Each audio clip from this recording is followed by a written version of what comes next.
ಮಕ್ಕಳೇ, ಇಂದಿನ ಪದ್ಯದ ಹೆಸರು ಚಲಮನೆ ಮೆರವೆಂ. ಈ ಪದ್ಯದ ಲೇಖಕರ ಹೆಸರು ರನ್ನ.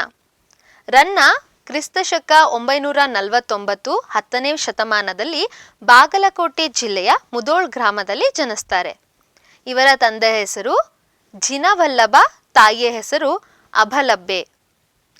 ಈತನು ಅಂದರೆ ರನ್ನನು ಚಾಲುಕ್ಯ ದೊರೆಯಾದ ತೈಲಪನ ಆಸ್ಥಾನದಲ್ಲಿ ಇರ್ತಾನೆ.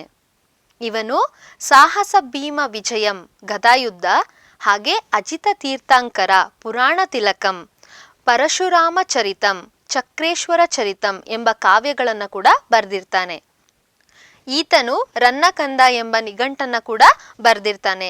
ಹಾಗೆ ಚಾಲುಕ್ಯ ದೊರೆಯಾದ ತೈಲಪನು ಈತನಿಗೆ ಕವಿ ಚಕ್ರವರ್ತಿ ಎಂಬ ಬಿರುದನ್ನು ಕೂಡ ಕೊಟ್ಟಿರ್ತಾನೆ. ಹಾಗೆ ಈತನು ಕನ್ನಡದ ರತ್ನತ್ರಯದಲ್ಲಿ ಒಬ್ಬನಾಗಿರ್ತಾನೆ. ಇದಿಷ್ಟು ಲೇಖಕರ ಪರಿಚಯ ಆಗಿರತ್ತೆ ಮಕ್ಕಳೇ. ಯುದ್ಧದ ಪರಿಣಾಮ ಯಾವಾಗಲೂ ಸರ್ವನಾಶವೇ. ಅಂದರೆ ಯುದ್ಧವನ್ನು ಯಾರೇ ಮಾಡಿದ್ರೂ ಅದರಿಂದ ಆಗುವಂಥ ಪರಿಣಾಮವನ್ನು ಎಲ್ಲರೂ ಕೂಡ ಅನುಭವಿಸಬೇಕು. ಆದರೆ ಇಲ್ಲಿ ರನ್ನ ಚಿತ್ರಿಸಿರುವ ದುರ್ಯೋಧನ ಎಲ್ಲ ಛಲದಿಂದ ಹೊಂದಿರುವ ಮುಖ್ಯ ಗುಣಗಳನ್ನು ಹೊಂದಿರ್ತಾನೆ. ಆತ ಭೀಷ್ಮರೊಂದಿಗೆ ಸಂಧಾನಕ್ಕೆ ಒಪ್ಪಿಗೆ ಕೊಡದಂತೆ ಯುದ್ಧ ಮಾಡುತ್ತೀನಿ ಅಂತ ಇಲ್ಲಿ ಹೇಳ್ತಾನೆ. ಅದು ಈ ಪದ್ಯದಲ್ಲಿ ನಿಮಗೆ ತಿಳಿಸಿಕೊಡ್ತಾರೆ ಲೇಖಕರು. ಅದೇನಂತ ಈಗ ನಾವು ನೋಡೋಣ.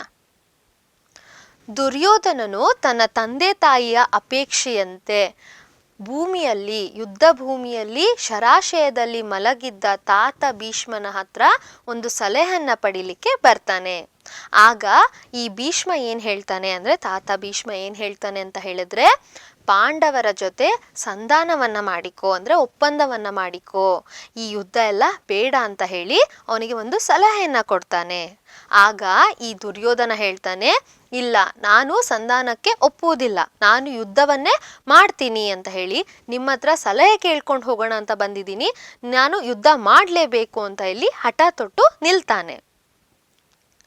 ಈ ಚಲಮನೆ ಮೆರವೆಂ ಈ ಒಂದು ಪದ್ಯ ಭಾಗವನ್ನ ಪ್ರೊಫೆಸರ್ ಹಂಪ ನಾಗರಾಜಯ್ಯ ಸಂಪಾದಿಸಿರುವ ರನ್ನ ಸಂಪುಟದ ಮಹಾಕಾವ್ಯವಾದ ಸಾಹಸ ಭೀಮ ವಿಜಯಂ ಈ ಒಂದು ಭಾಗದಿಂದ, ಅಂದರೆ ಮಹಾಕಾವ್ಯ ಭಾಗದಿಂದ ಆರಿಸಿಕೊಳ್ಳಲಾಗಿದೆ. 5ನೇ ಆಶ್ವಾಸದಿಂದ ಆರಿಸಿಕೊಳ್ಳಲಾಗಿದೆ. ಮಕ್ಕಳೇ, ನಾನು ನಿಮಗಾಗಲೇ ಹೇಳಿದೆ, ದುರ್ಯೋಧನನು ಭೀಷ್ಮ ಅಂದರೆ ತಾತ ಭೀಷ್ಮನ ಹತ್ರ ಬಂದು ಸಲಹೆಯನ್ನ ಪಡಿಲಿಕ್ಕೆ ಬಂದಿರ್ತಾನೆ. ಆದರೆ ಭೀಷ್ಮರು ಇಲ್ಲಿ ಏನಂತ ಹೇಳ್ತಾರೆ, ನಾನು ಹೇಳ್ತೀನಿ, ಸಂಧಾನ ಮಾಡ್ಕೋ, ನನ್ನ ಮಾತನ್ನ ಕೇಳು ಅಂತ ಹೇಳಿರ್ತಾರಲ್ವಾ. ಇದೇ ರೀತಿ ಭೀಷ್ಮರು ಅವನಿಗೆ ಹೇಳ್ತಾರೆ, ನಾನು ಪಾಂಡವರಿಗೆ ಹೇಳ್ತೀನಿ, ಸಂಧಾನವನ್ನ ಮಾಡಿಕೋ, ಈ ಯುದ್ಧ ಇವೆಲ್ಲ ಬೇಡ, ಜಗಳ ಎಲ್ಲ ಬೇಡ ಅಂತ ಹೇಳ್ತಾರೆ. ಅವರು ಈಗ ಕೂಡ ನನ್ನ ಮಾತನ್ನ ಕೇಳ್ತಾರೆ, ನೀನು ಕೂಡ ನನ್ನ ಮಾತನ್ನ ಕೇಳು, ಈ ಸಂಧಾನವನ್ನ ಮಾಡಿಕೋ ಅಂತ ಹೇಳಿ ಇನ್ನೊಮ್ಮೆ ಅವರು ಸಲಹೆಯನ್ನ ಕೊಡ್ತಾರೆ. ಅದಕ್ಕೆ ದುರ್ಯೋಧನ ತಾತನನ್ನ ನೋಡಿ, ತಾತ ಭೀಷ್ಮರನ್ನ ನೋಡಿ ಒಂದು ಮುಗುಳ್ನಗೆ ಕೊಡ್ತಾನೆ, ಅಂದ್ರೆ ನಕ್ಕು ಬಿಡ್ತಾನೆ ಅವನು. ಆಗ ದುರ್ಯೋಧನ ತಾತ ಭೀಷ್ಮರ ಹತ್ರ ಹೇಳ್ತಾನೆ, ಅಜ್ಜ, ನಾನು ನಿಮ್ಗೆ ನಮಸ್ಕರಿಸಿ ಹೋಗೋಣ ಅಂತ ಬಂದೇ ಹೊರತು ನಿಮ್ಮ ಹತ್ರ ಇಲ್ಲಿ ನಾನು ಒಪ್ಪಂದವನ್ನ ಮಾಡಿಕೊಳ್ಳೋಣ ಅಂತ ಹೇಳಿ ಹೇಳಿಸ್ಕೊಳ್ಳಿಕ್ಕೆ ಬರಲಿಲ್ಲ.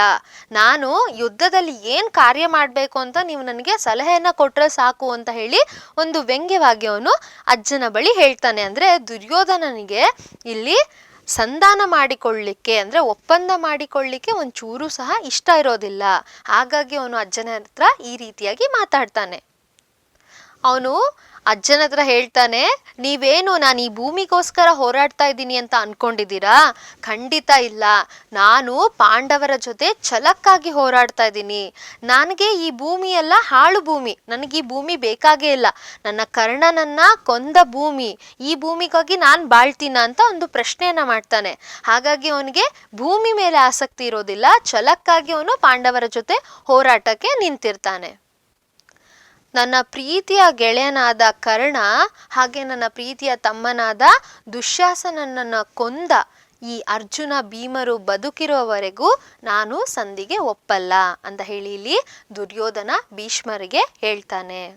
ಅಂದ್ರೆ ಅರ್ಜುನ ಭೀಮರನ್ನ ಅವನು ಕೊಲ್ಬೇಕು ಅನ್ನೋದು ಅವನ ತಲೆಯಲ್ಲಿ ಇರತ್ತೆ. ಹಾಗಾಗಿ ಅವನು ಅಜ್ಜನ ಹತ್ರ ಹೇಳ್ತಾನೆ, ಅರ್ಜುನ ಭೀಷ್ಮರನ್ನ ಕೊಂದೆ ನಾನು ಸಂಧಿಗೆ ಅಂದ್ರೆ ಒಪ್ಪಂದಕ್ಕೆ ಒಪ್ಕೊಳ್ತೀನಿ.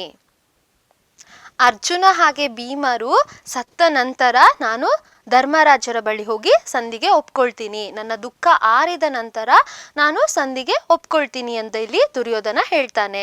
ಹಾಗೆ ನನ್ನ 100 ಜನ ಮಕ್ಕಳು 100 ಜನ ಸಹೋದರರು ಯುದ್ಧದಲ್ಲಿ ಹೋರಾಡಿ ಸತ್ರು, ಆದ್ದರಿಂದ ನನಗೆ ಮತ್ತೆ ಕೋಪ ಹುಟ್ಟಿ ಬೆಳೆಯಿತು ಅಂತ ಇಲ್ಲಿ ದುರ್ಯೋಧನ ಹೇಳ್ತಾನೆ. ಸತ್ತವರೇನು ಮತ್ತೆ ಹುಟ್ಟಿ ಬರ್ತಾರಾ? ಹಾಗಾಗಿ ನಾನು ಪಾಂಡವರ ಜೊತೆ ಹೋರಾಡಿ ನನ್ನ ಛಲವನ್ನ ಮೆರೆಸ್ತೀನಿ, ಅಂದ್ರೆ ಸಾಧಿಸ್ಬಿಟ್ಟು ನಾನು ತೋರಿಸ್ತೀನಿ ಅಂತ ದುರ್ಯೋಧನ ಹೇಳ್ತಾನೆ. ಅಂದ್ರೆ ಇವತ್ತು ನಡೆಯುವ ಒಂದು ಯುದ್ಧದಲ್ಲಿ ಒಂದೇ ನಾನ್ ಗೆಲ್ಬೇಕು, ಇಲ್ಲ ಅಂತ ಹೇಳಿದ್ರೆ ಅವ್ರು ಗೆಲ್ಬೇಕು, ಅಂದ್ರೆ ಪಾಂಡವರು ಗೆಲ್ಬೇಕು, ಇಲ್ಲ ಅಂದ್ರೆ ಕೌರವರು ಗೆಲ್ಬೇಕು. ಆಗಿದ್ದಾಗ್ಲಿ ನೋಡೇ ಬಿಡೋಣ, ನಾನು ಯುದ್ಧ ಮಾಡೇ ಮಾಡ್ತೀನಿ ಅಂತ ಹೇಳಿ ಛಲದಿಂದ ದುರ್ಯೋಧನ ಹೇಳ್ತಾನೆ.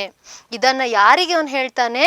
ಶರಾಶಯದಲ್ಲಿ ಮಲಗಿದ್ದ ಭೀಷ್ಮರಿಗೆ ಆತನು ಹೇಳ್ತಾನೆ. ಮಕ್ಕಳೇ, ಇಲ್ಲಿಗೆ ಈ ಒಂದು ಪಾಠದ ಸಾರಾಂಶ ಮುಗ್ದಿದೆ. ಈ ಪಾಠ ನಿಮ್ಗೆ ಅರ್ಥ ಆಗಿದೆ ಅಂತ ಅನ್ಕೊಳ್ತೀನಿ. ಮತ್ತೆ ಮುಂದಿನ ಪಾಠದಲ್ಲಿ ಸಿಗ್ತೀನಿ.